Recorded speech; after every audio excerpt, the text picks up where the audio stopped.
श्री गणेशाय नमः। श्री जगदम्बा दुर्गा दैवीय नमः। अंतस यात्रा की इस कड़ी में हम महाकवि श्री रामधारी सिंह दिनकर जी के खंड काव्य रश्मिरथी के सप्तम सर्ग के कर्णवध के कुछ अंश लेकर आ रहे हैं। रश्मिरथी खंड काव्य हमारे महाग्रंथ महाभारत के ऊपर आधारित है। रश्मिरथी जिसका अर्थ है सूर्य किरण रूपी रथ का सवार, हिंदी के महान कवि रामधारी सिंह दिनकर द्वारा रचित प्रसिद्ध खंड काव्य है। रश्मिरथी में कवि ने सारे सामाजिक और पारिवारिक संबंधों को नए सिरे से जांचा है, चाहे वह गुरु शिष्य का संबंध हो या अविवाहित मातृत्व और विवाहित मातृत्व का हो, चाहे धर्म के हों या फिर छल प्रपंच के हों। युद्ध में भी मनुष्य के ऊंचे गुणों की पहचान कराने वाला ये काव्य है रश्मिरथी। रश्मिरथी यह भी संदेश देता है कि जन्म की अवैधता से कर्म की वैधता नष्ट नहीं होती। अपने कर्मों से ही मनुष्य मृत्यु पूर्व जीवन में ही एक और जन्म ले लेता है। अंततः योग्य मनुष्य का मूल्यांकन उसके वंश से नहीं, उसके आचरण और कर्म से ही किया जाना न्याय संगत है। महाकवि दिनकर जी ने रश्मिरथी में राष्ट्रवाद के साथ साथ कर्ण चरित्र को उद्धृत करके एक तरह से नई मानवता की स्थापना का ही प्रयास किया है। इसमें कर्ण के जीवन के सभी पक्षों का सजीव चित्रण किया गया है। अपने महाकाव्य रश्मिरथी में महाकवि दिनकर जी ने कर्ण को महाभारतीय कथानक से ऊपर उठाकर उसे नैतिकता और विश्वसनीयता की नई भूमि पर खड़ा कर उसे गौरव से विभूषित कर दिया है। जो कवि कहना चाहते हैं वहाँ तक तो शायद हम पहुँच भी ना पाएं, फिर भी रश्मिरथी पढ़कर और कर्ण का सप्तम सर्ग पढ़कर रोमांच जो हो जाता है, उसका एक अंश भी अगर मैं यहाँ व्यक्त कर सकूँ तो बहुत है। महाकवि दिनकर जी की लाइनें, ऊंच नीच का भेद न माने वही श्रेष्ठ ज्ञानी है, दया धर्म जिसमें हो सबसे वही पूज्य प्राणी है, क्षत्रिय वही भरी हो जिसमें निर्भयता की आग, सबसे श्रेष्ठ वही ब्राह्मण है हो जिसमें तप त्याग।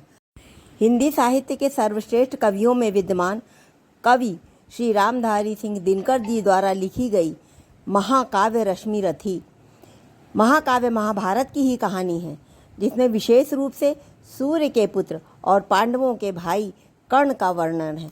कर्ण जिसमें वीरता, समर्पण, सिद्धांत, वचनबद्धता और राजनीतिक सभी गुण होने के बावजूद भी वह एक सफल जीवन नहीं जी सका।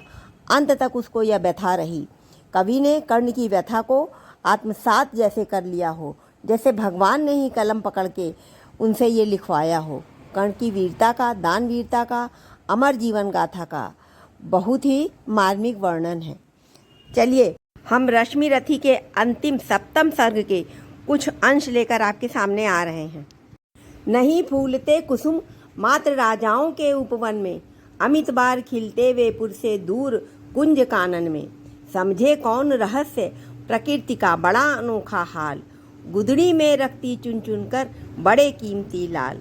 कर्ण का जीवन ऐसा ही तो था, जन्म लेते ही माँ कुंती द्वारा निष्कासित, परंतु तेजस्वी सम्मान खोजते नहीं गोत्र बतला के, पाते हैं जग में प्रशस्ति अपना कर्तव्य दिखला के। हीन मूल की ओर देख जगत गलत कहे या ठीक, वीर खींच कर ही रहते हैं इतिहासों में लीक। कर्ण ने तो इतिहास रच डाला। जन्म से नहीं, अपने पौरुष के बल पर, अपनी भुजाओं के बल पर, वीरता का, दानवीरता का। जिसके पिता थे सूर्य, माता कुंती सती कुमारी, उसका पलना हुआ धार पर बहती हुई पिटारी।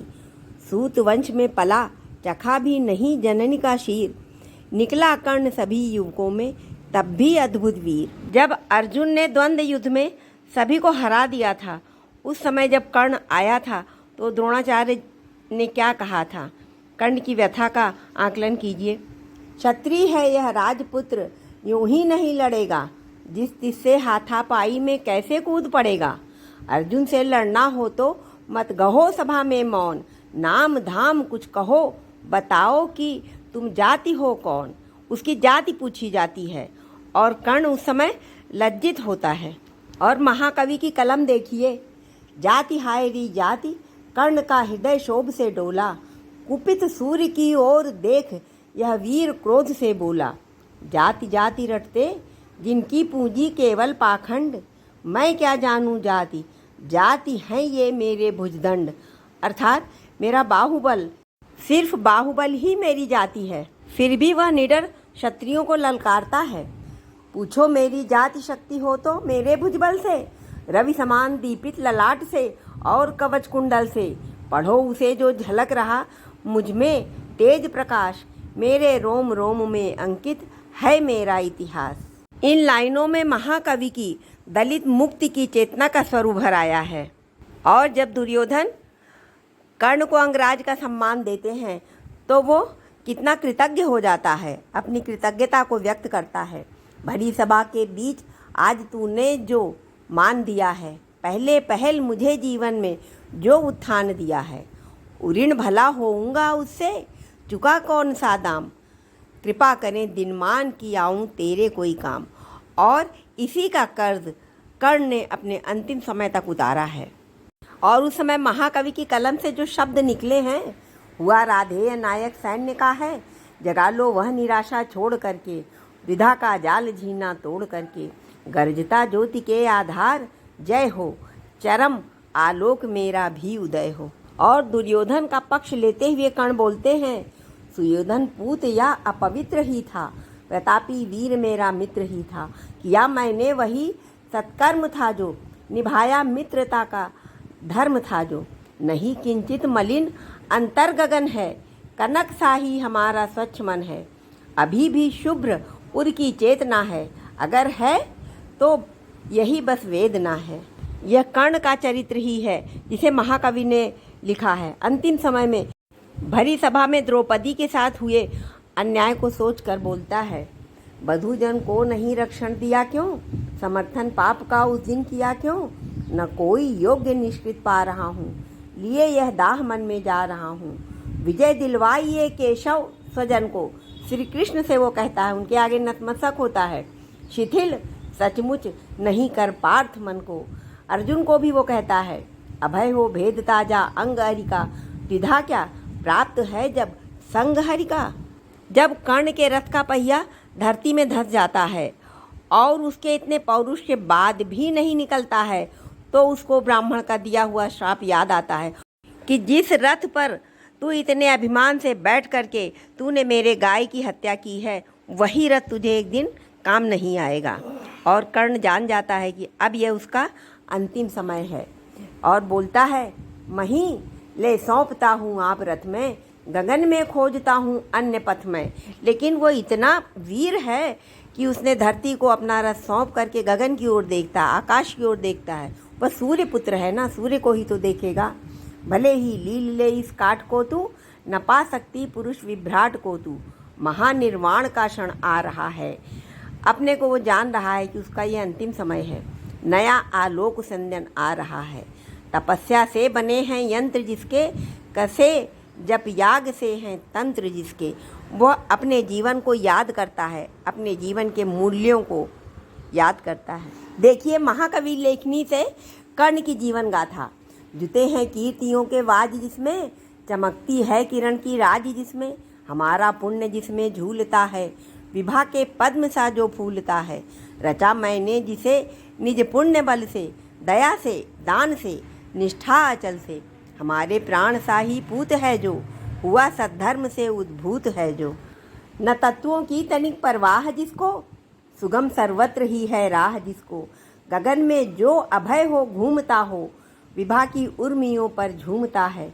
आहा आलोक संदन आन पहुँचा, हमारे पुण्य का क्षण आन पहुँचा। विभाओं सूर्य की जय गान गाओ। वो अपने पिता सूर्य की ओर देखता है और उनकी रश्मियों से कहता है, मिलाओ तार किरणों के मिलाओ, प्रभा मंडल भरो झंकार बोलो, जगत की ज्योतियों निज द्वार खोलो। तपस्या रोचि भूषित ला रहा हूँ, चढ़ा मैं रश्मि रथ पर आ रहा हूँ, चढ़ा मैं रश्मि रथ पर आ रहा हूँ। महाकवि की लेखनी तो देखिए, सूर्यपुत्र था कर्ण और उसकी अंतिम विदाई भी सूर्य की रश्मियों पर ही महाकवि ने दिया है। गगन में बद्ध कर दीपित नयन को, किए था कर्ण जब सूर्यास्त मन को, लगा शर एक ग्रीवा में संभल के, उड़ी ऊपर प्रभा तन से निकल के, गिरा मस्तक वहीं पर छिन्न होकर, तपस्या धाम तन से भिन्न होकर। छिटक कर जो उड़ा आलोक तन से, हुआ एकात्म वह मिलकर तपन से।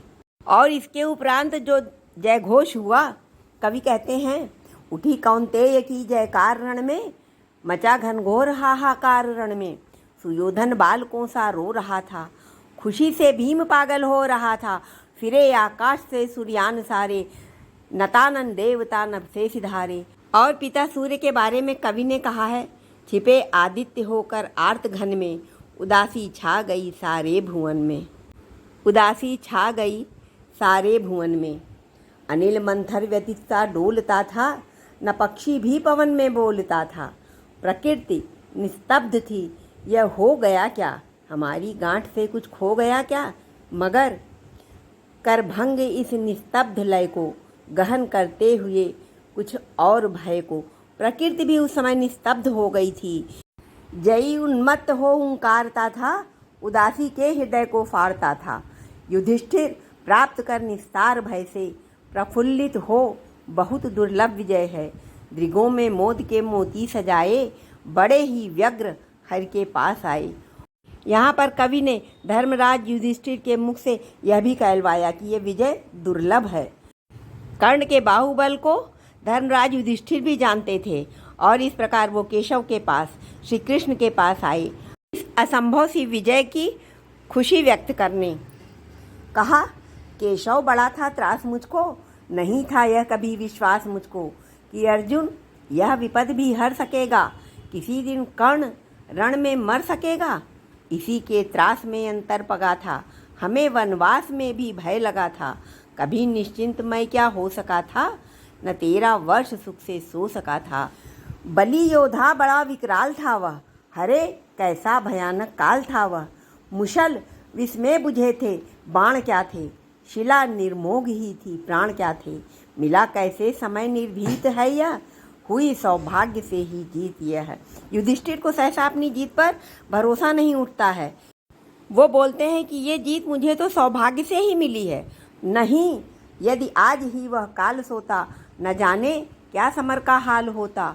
उदासी में बड़े भगवान बोले, न भूले आप केवल जीत को लें, नहीं पुरुषार्थ केवल जीत में है। विभा का सार शील पुनीत में है, विजय क्या जानिए बस्ती कहाँ है। विभा उसकी अजय हस्ती कहाँ है, भरी वह जीत के हुंकार में है, छिपी अथवा लहू के धार में है। श्री कृष्ण युधिष्ठिर को बोलते हैं, भरी वह जीत के हुंकार में है, छिपी अथवा लहू के धार में है। हुआ जाने नहीं क्या आज रण में, मिला किसको विजय का ताज रण में। किया क्या प्राप्त हम सब ने दिया क्या, चुकाया मोल क्या, सौदा लिया क्या। समस्याशील की सचमुच गहन है, समझ पाता नहीं कुछ क्लांत मन है। न हो निश्चिंत कुछ अवधानता है, जिसे तजता उसी को मानता है। मगर जो हो मनुज सुवरिष्ठ था वह, धनुर्धर ही नहीं धर्मिष्ठ था वह। तपस्वी सत्यवादी था, व्रती था, बड़ा ब्राह्मण था, मन से यति था। शत्रु भी जिसका बखान करे, ऐसे थे महावीर कर्ण, दानवीर कर्ण। हृदय का निष्कपट पावन क्रिया का, दलित तारक समुद्धारक क्रिया का, बड़ा बेजोड़ दानी था सदैव था। युधिष्ठिर कर्ण का अद्भुत हृदय था, या किसका नहीं कल्याण उसने, दिए क्या क्या न छिपकर दान उसने। कवि ने कर्ण के द्वारा दिए गए सारे दान को एक एक करके श्री कृष्ण के मुखार बिंदु से कहलवाया युधिष्ठिर को। उदासी में बड़े भगवान बोले, न भूले आप केवल जीत को लें। जगत के हेतु ही सर्वस्व खोकर, मरा वह आज रण में निःस्व होकर।